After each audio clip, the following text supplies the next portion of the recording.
Good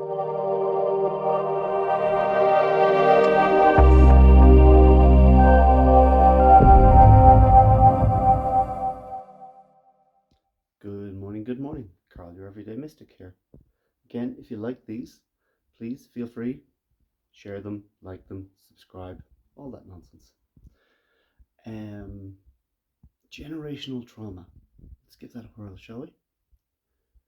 Now, generational trauma, obviously, generational and trauma. So we're going to look at the trauma part first. Explain that a little bit. Because trauma is not what happens to us. Trauma is the emotions that we carry because and after what happened to us. So it doesn't matter whether it's a car crash, an assault, a violent relationship, it doesn't matter what it is. Whatever it is that we carry with us, we carry as the emotions.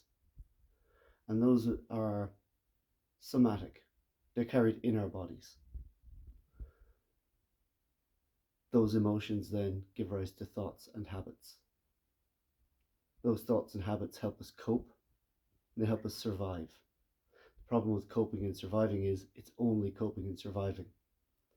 It's not necessarily living in a free, carefree way, because we're constantly on the lookout for triggers to the trauma, whether we like it or not.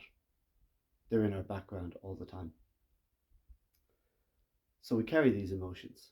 They give rise to habits. They give rise to thoughts and ways of behaving.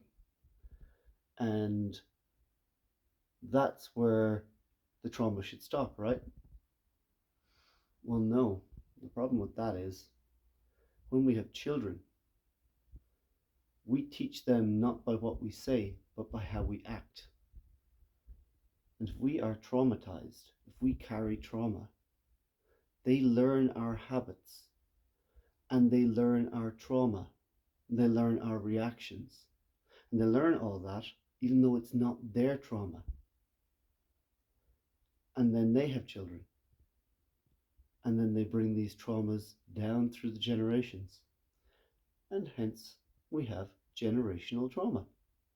The generational trauma carries on, perpetuates in families, because the one thing it's good for is making sure that everybody stays at a certain level of safe. A certain way of behaving that's familiar, a certain way of behaving that makes sure that we're not going to be in trouble.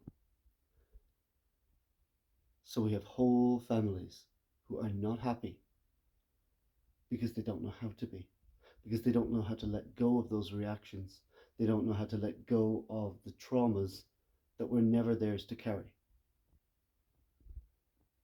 Until somebody comes along in a family and says, hang on a moment, why do I behave this way? Why do I think this? Why do I emote this way? Because I have no reason to. Now that requires a level of introspection, and it requires a level of honesty with yourself that is hard to come by, especially when you're trying to change something about your own life that may not fit with how the rest of your family feels about life. But you still have to do it. Because the only way you can ever stop that generational curse is literally to stop behaving the way we behave and the way the rest of our family behaves, and look at that in such a way as to say, yeah, this isn't me anymore. And so it becomes a process of examination, self-examination with honesty. A lot of the time we look outside, we find what triggers we find in other people. And the triggers we find in other people tell us a lot of the time what it is we need to change about ourselves. And Lord knows, I found lots of them over the years. But when we are honest and we look at all these things, we see what needs to be changed, and then we can do the work of changing not ourselves, but our habits, our emotional reactions, our way of responding rather than reacting. This all comes back to the acceptance that I talk about so often. Acceptance tells us to take a breath, pause, make a choice. The choice is a response, not a reaction. It has to be done. In this way, we get rid of generational traumas. Slowly. Nobody said it was going to take a day. Rome wasn't built in a day. Neither were you. 9 months it took to build you. Take 9 months. Build a new you. It's a good start.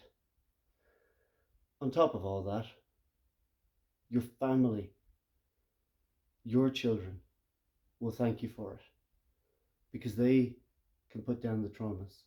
They can learn new, non-reactive ways of being. And isn't that what we all want? For our children to be happier than we were?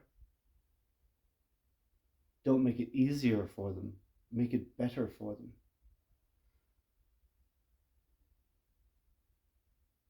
Yeah, that pause. We don't prepare the road for the child. We prepare the child for the road. So we take the generational traumas, we nip them in the bud before they can take hold in our children.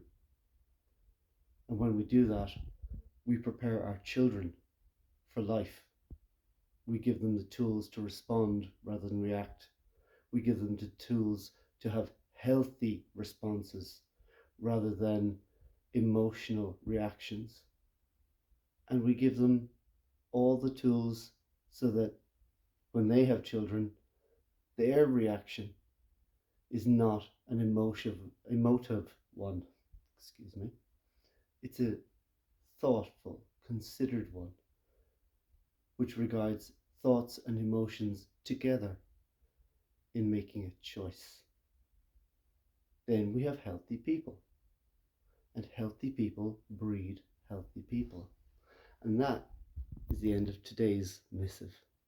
Have a good one.